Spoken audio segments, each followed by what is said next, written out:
You're welcome to the Economy and Politics Show. I'm Otto Abasi Abaseko. It's the new year 2016, the first edition for the year, and I'm saying Happy New Year to all our viewers. In this edition, we'd like to look at key activities that will shape the political economy of Nigeria for the year. The first is the currency devaluation debate. While President Muhammadu Buhari has stated that he needs to be convinced about devaluing the currency, the International Monetary Fund continues to mount pressure on the government to take this step for the economy.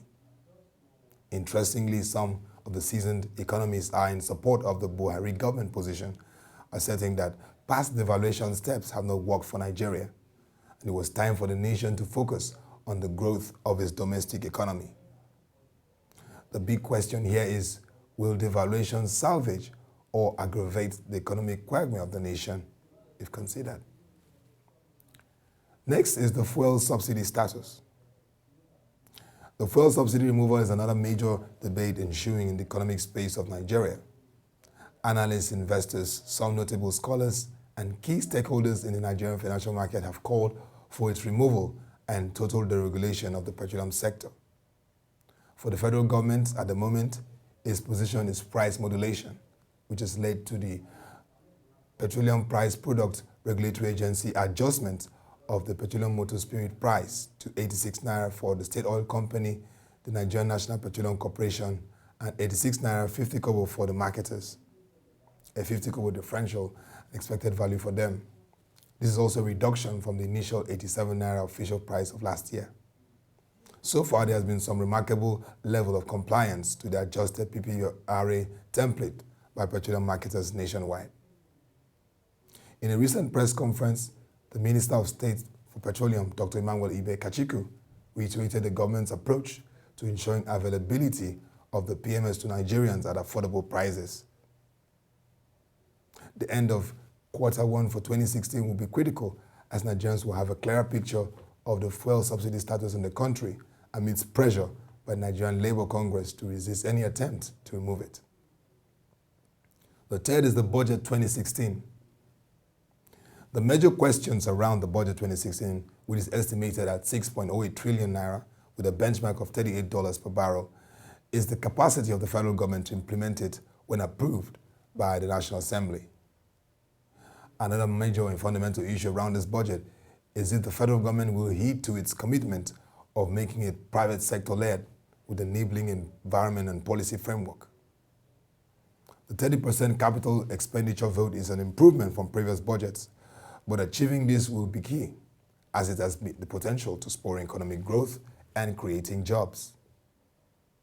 Another fundamental around the budget will be the capacity of the federal government to strengthen and ensure a seamless tax collection process for the ministry and departmental agencies, corporates, and individuals to boost its internally generated revenue, which, according to the Minister of Budget and National Planning, Senator Udoma, will serve as a key way of financing the 2016 budget.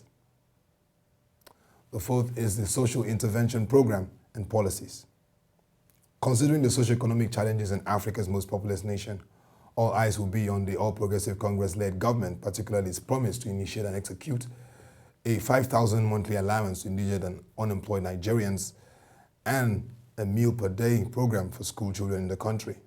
With an unprecedented humanitarian crisis in the northeastern part of Nigeria resulting from the adverse effect of insurgency, the federal government, in partnership with the international bodies, has the onus of rebuilding the ravaged communities in Yobe, Borno, and Adamawa states, amongst others, with existing demands to resettle about 2.2 million internally displaced persons in the region.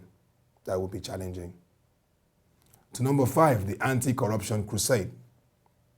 This will be a key issue investors will be watching closely, how the federal government is vigorously carrying out its Anti-Corruption Crusade drive and recovery of looted funds from the Treasury.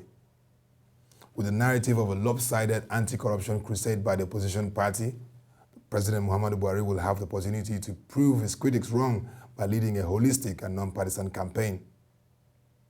The sixth is the regulatory environment.